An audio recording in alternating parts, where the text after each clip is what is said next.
Hi everyone, welcome back to Dead Talk. So today we're going to be discussing my favorite horror or slash thriller films that nobody really talks about.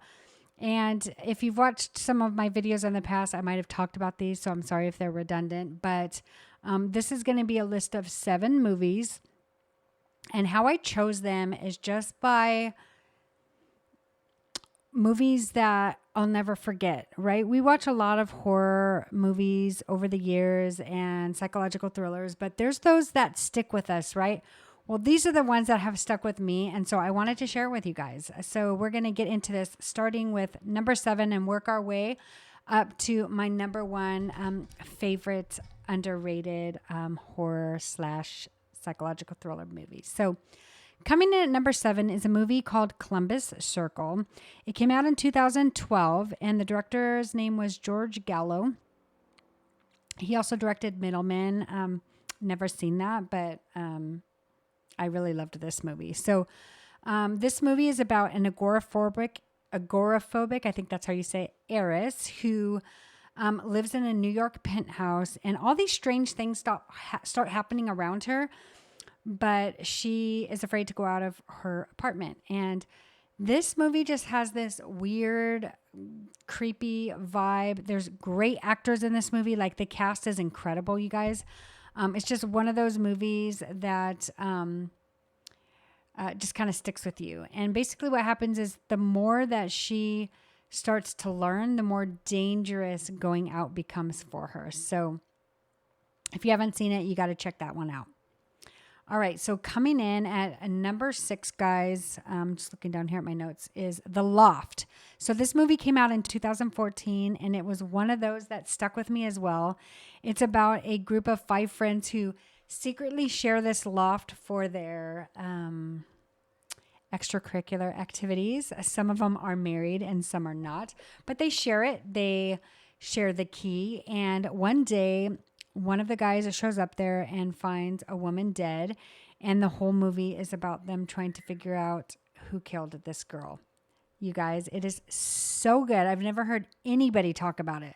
So you got to check that one out. All right. So coming in at number 4 is a Mike Flanagan film called Before I Wake. And if I remember correctly, it is on Netflix.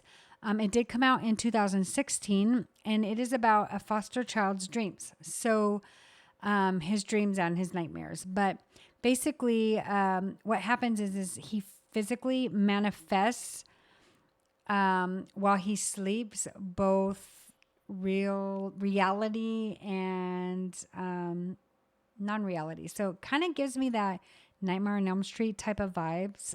Really, really good. So if you haven't seen that one, you got to check that one out. The reason I really like it is it's very emotional. It's beautifully shot, but yet still scary. Here, Mike Flanagan balances horror with heart, and I love it. All right, coming in at number 4. This is one, and let me just tell you guys, like, aliens do not scare me at all. Like, I saw The Fourth Kind, which I thought was, somewhat creepy. But nothing scared me as much as this film, and that is Dark Skies. It came out in 2013. It was directed by Scott Stewart, and if you have not seen it, you got to check it out. It's about a suburban family that faces disturbing supernatural activity that turns out to be alien in nature. I think that's why I liked it, because if you don't know this already about me, depending on how long you've been watching my channel, my favorite genre or subgenre of horror is supernatural. I love it. I'm obsessed with it. My favorite movies are the Conjuring series. Anything that is possession, supernatural related is my gig. It's my jam. So that's why I really like this. And so although I don't usually like alien films, I think I like this because of the supernatural feel to it. So it gives you kind of that creepy blend of alien and paranormal, and that unsettling feeling that you get in your home, kind of like you would get if your home was haunted. Okay, coming in at number 3. Oh my gosh, I still think about this movie. In fact, I'm thinking about watching it again because it has been years, but It's, again, one of those movies that has just kind of stuck with me, and that is called Stir of Echoes.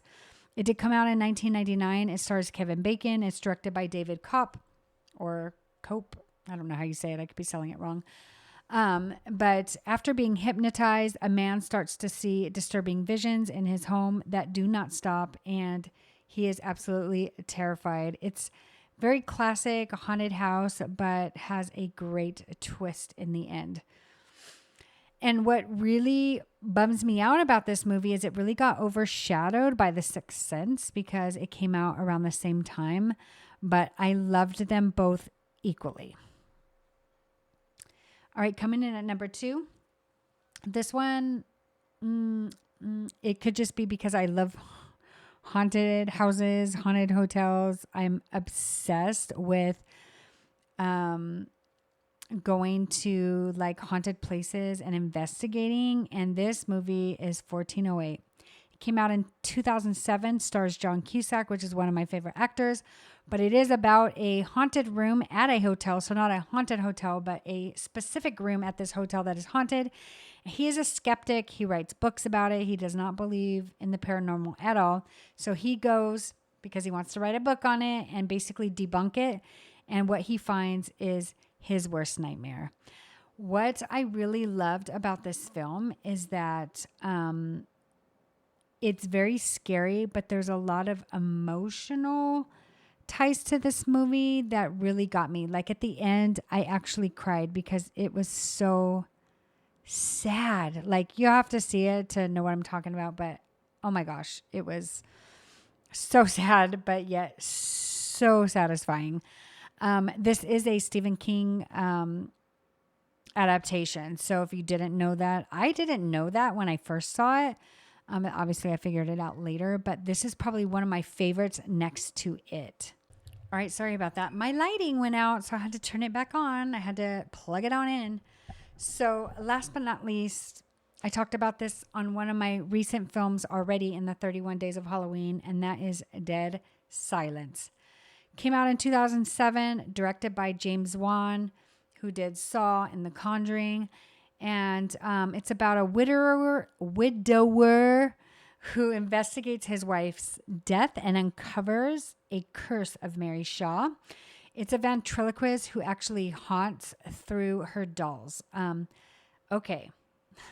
I'm already creeped out by dolls, but you take a ventriloquist, that is like creepy dolls on steroids. Okay. I don't know about you guys, but I've always found ventriloquists to be creepy.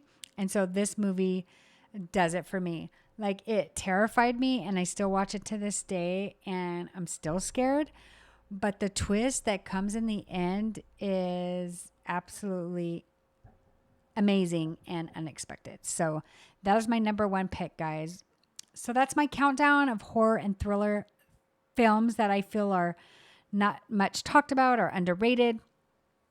Ending with my absolute favorite, Dead Silence. You got to check it out. If you've seen these, let me know your favorites in the comments. I'd love to hear about them. And tell me, what's an underrated horror movie that you think deserves more attention? Love you guys. See you in my next video. Bye.